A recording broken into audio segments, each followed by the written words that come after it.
Hello, welcome to 30 Days of Goddess for July. I am Molly Reamer with 30 Days of Goddess and Bridget's Grove, and I am so glad you are here. Whether you have been with us from the beginning or whether you are joining us this month, welcome. There is a place for you here.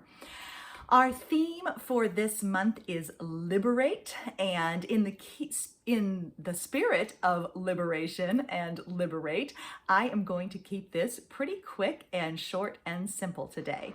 Before we begin, go ahead and take a nice deep breath and allow yourself to settle into your body, into this time and this place where you are right now. Perhaps letting yourself feel how you feel, notice what you notice, sense what you sense, and then casting your awareness out to the landscape where you live, what is in bloom where you are, what is thriving, what is growing, what is withering, what is in need of pruning.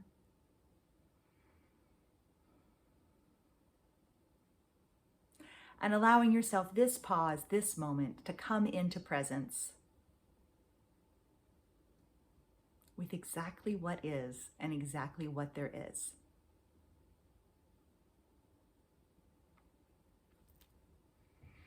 And I have a body blessing prayer to offer to you this month from the companion prayer book. The printed prayer books are all available via lulu.com, and the links to access those are in the associated materials that go with this video. And so, folding your hands in front of your heart, feel your palms warm and your pulse beat. Kiss your fingertips. And then raise your hands and cradle your face with love. Move one hand to the top of your heart and lay one against your, or top of your head, and then lay one against your heart.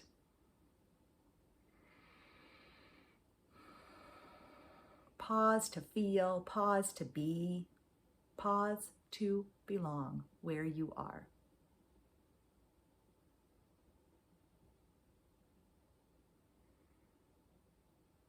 Then cross your arms over your chest, one hand on each shoulder, and sway back and forth gently.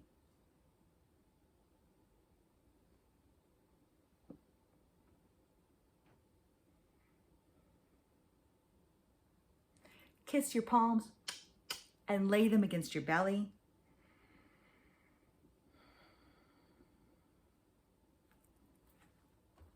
Run your hands down your legs and wiggle your toes.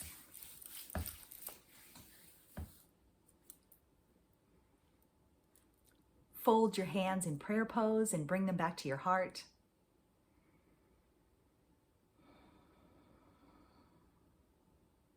Then open your hands and gaze into them.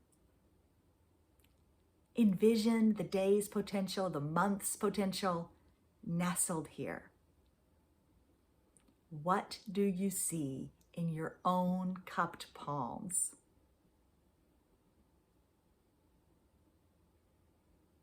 Kiss your fingertips again. Whisper what it is you need to hear.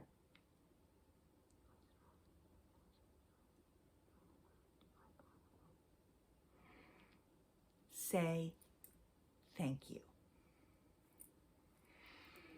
Thank you so much for being here, for joining in. I'm excited to share this practice with you, and I'm excited to keep living our magic together, claiming our magic, stepping into our magic, inhabiting our own wholeness and fullness and muchness. And so the theme, Liberate. And I'm going to explain briefly about why I chose this. I was actually working with Create, which now I think I'm going to push back until perhaps September. I was thinking about Create, and suddenly Liberate came to me, and I thought, that's it. I know it. I don't choose these themes very far in advance, but I know them when I feel them. I know them when I hear them. And I was thinking about, so I'm traveling in July several times. once with my daughter and my mom, and then another time with Mark. So July is pretty full of going and doing an activity. And I spoke last month about that summer flourishing and all the things that are happening and how we feel kind of bountiful and abundant, and there's a lot going on. And we have to balance those twin poles, the go and the do, and the rest and replenish. That's true throughout the year of all of the months. It can be especially relevant in the summer and also in the winter when the cultural poles are so intense of go, do, act, produce, etc. But also I feel like the landscape, the brightness, the things that are in bloom, the green, all of that like encourages and contributes to my sensation of like, yes, go, do, make, be, create, explore, etc. So I was thinking about how I need to, in order to prepare for July and August, I have to do a lot of that work now because I'm going to be gone in July. And I was thinking about how I will need to, make this video, and I'll need to make this card, and I'll need to schedule this newsletter and all this kind of stuff. And I suddenly had the epiphany that I could reuse my material from last year's August practice. I could reuse my video. The theme is still solid and relevant. The poems are all there. The newsletters are created and could be replicated. And I felt such a sensation of freedom and release. And I thought, liberate, that's my theme for July. Sometimes, so there's wonderful things about devotion and devotional practice. And sometimes we need to consider how we may let ourselves get boxed in by our own vision for what our life should look like, or what we should be able to do, create, produce, etc. And sometimes we need to liberate our own selves. So I had this sensation of liberation, from something that was kind of a self-created workload that didn't need to be self-created. I could lean into what past Molly has created and savor that and reuse that. One of the things I've been working with this year has been about revisiting and reusing and deepening into and embodying these practices and these things that I have to share and teach. Like, let's come back again and again. I talk about coming back to the body. I talk about returning to center. Let's come back to some of the oldies but the goodies and see what they have to offer us in this moment, because this moment is new. Whether a resource might be older, but this moment is new. And so sometimes old resources speak to new things. And so that was great. And then I was thinking about the quote that I shared. It may have been in last month's video, or I may have shared it during a live for the Goddess Magic people instead. But essentially, the quote was, it might have been Claiming Your Magic. Okay, anyway, the quote was essentially that discipline confines and devotion liberates. And so I am stepping into that in July, and I invite you to step into that as well, is that discipline confines, devotion liberates. And I really do find that is true about devotional practice and daily practices. Yes, we make a promise. Yes, we make a commitment. Yes, there is deep power in keeping our promise and keeping our commitment. It is how self-trust is born and grows, in keeping that promise. It's how we come to trust, know, and embody and feel deeply that when we show up for our own lives, the sacred shows up too. When we reach out to the goddess, she's already there reaching back, where we can inhabit this truth. And inside of that devotion, anything is possible. There's endless possibility. There's limitless possibility. And so many different things can happen. So if we get rigid and controlled, that would be discipline. If we get rigid and controlled, we aren't liberated. But devotion, keeping our own promises and showing up and showing up and showing up and showing up and showing up, that liberates, that opens doors, that frees, that expands.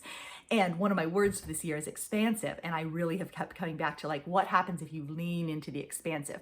And when I say that, I'm thinking about the feeling for me, it's a feeling in my body of constriction versus expansion, of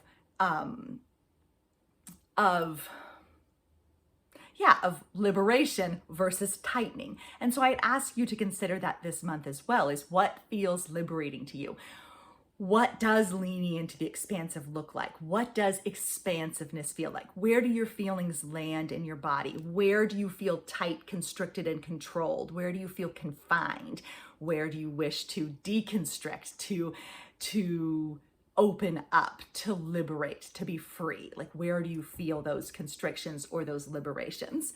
And so I thought that was really, I'm going to come back to that again and again. And then the other thing I was thinking about is when I wrote my book, Walking with Persephone, I wrote in there about the difference between choice versus force. And so I really invite you to consider that this month as well, that sometimes we can feel forced to do something, or like I have no choice, I have no choice. And there really are, at least for privileged people who have there's a lot of privilege in our lives to even be watching a video like this or making a video like this. And so if we are in this place of privilege, then we probably have choices. And so we may feel like we have to do things, like we have to, or I have to do this, I have to do this, I have to do this.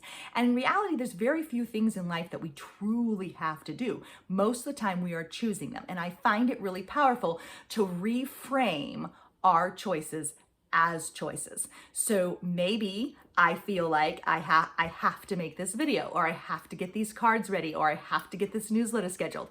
In reality, I am choosing to do those things. And so I find it really helpful to reframe in the moment when I feel a sensation of force, or like I have to. Force is maybe not quite the right word, but if I feel like I have to do something, to take a few steps back, to recognize that feeling, to honor that feeling, and then to say, I actively choose to XYZ. I am choosing to make this video right now, get this newsletter ready, prepare these cards for people.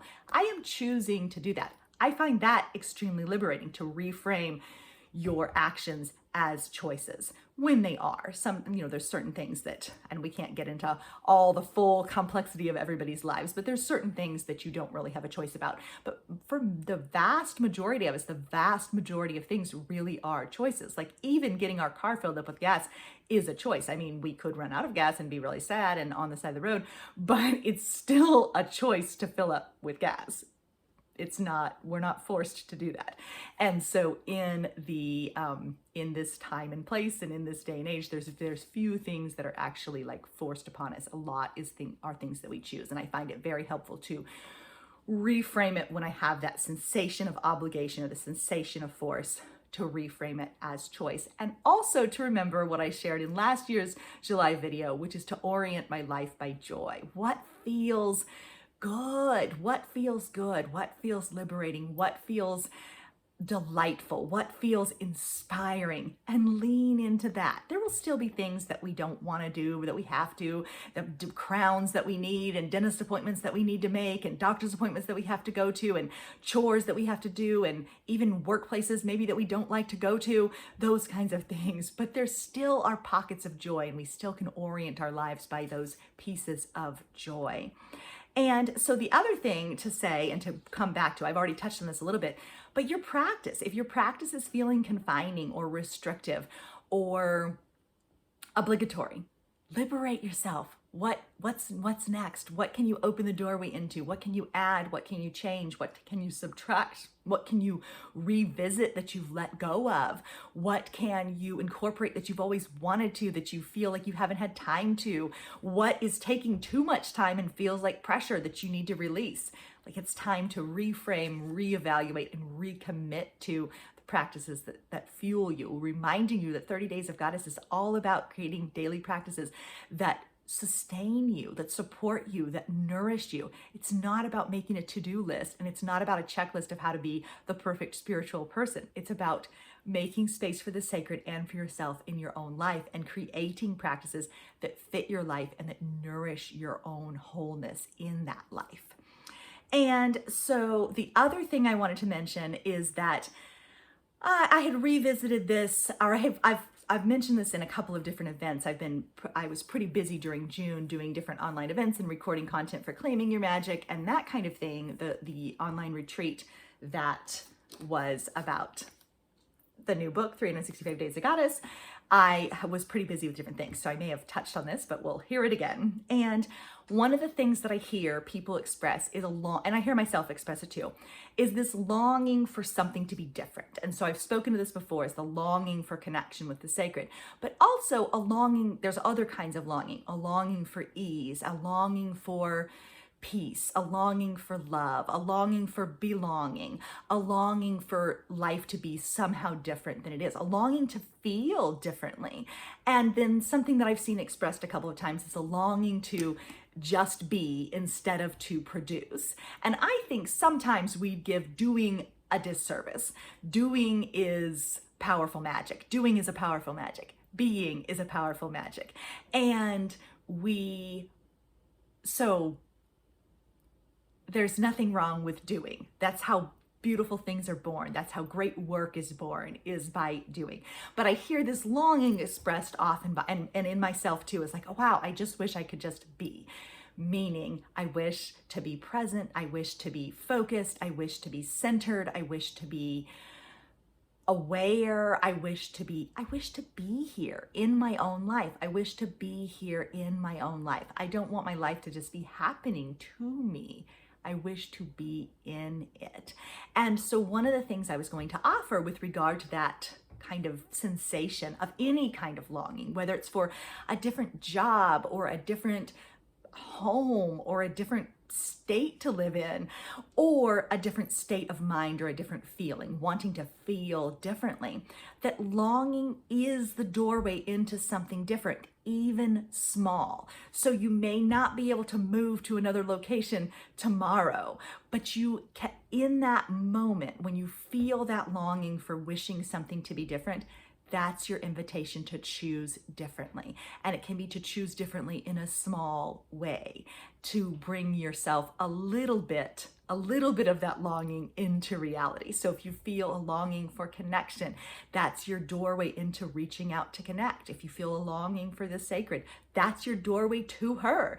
If you feel a longing to change something in your life, that's your invitation to take a small step towards actually making that change, or allowing yourself to explore it more fully, to know, is this really a longing, or is this like a daydream, or almost like sometimes I will do that, find that I almost have like kind of a fantasy of this is, or it's perfectionism in disguise. Like, if only this, then I'd be perfect, then I'd be perfect. And so it's not a true longing, it's more like perfectionism in disguise, or a way to beat myself up, or to even be cruel to myself because I'm not doing this idealized kind of perfect thing. So even just stepping into that longing, you're thinking, I need a whole new career, I need a whole new family, I need a whole new world, I need a whole new life. If you allow yourself to step into that longing a little bit and to explore a little deeper, sometimes you'll uncover what's beneath the longing, the true longing beneath the longing. So the sensation of longing is the doorway, and that is liberating. That liberates you to see longing as a doorway and to step through it. So that is where Liberate comes in again. And so I'm going to go ahead and close for today with the poem from the back of the July prayer book. And it is about the proof of the goddess, because I think sometimes when we walk a goddess-centered path or a alternative spiritual path, sometimes we feel like we need proof, or we don't have any proof, or like, why are we even laboring under this conception that there's a current of the sacred that runs below all of our lives, etc. And so here is this poem.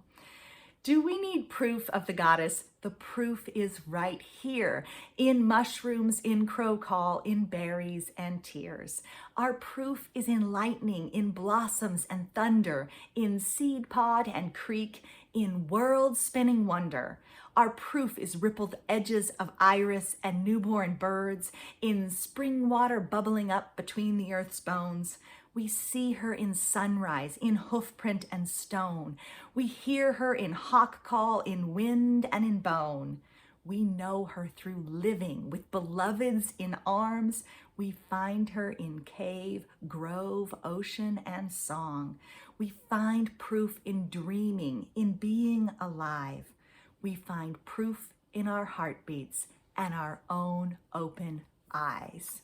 Thank you so much for being here, and may your practices liberate, nourish, and sustain you. Thank you so much. Bye-bye.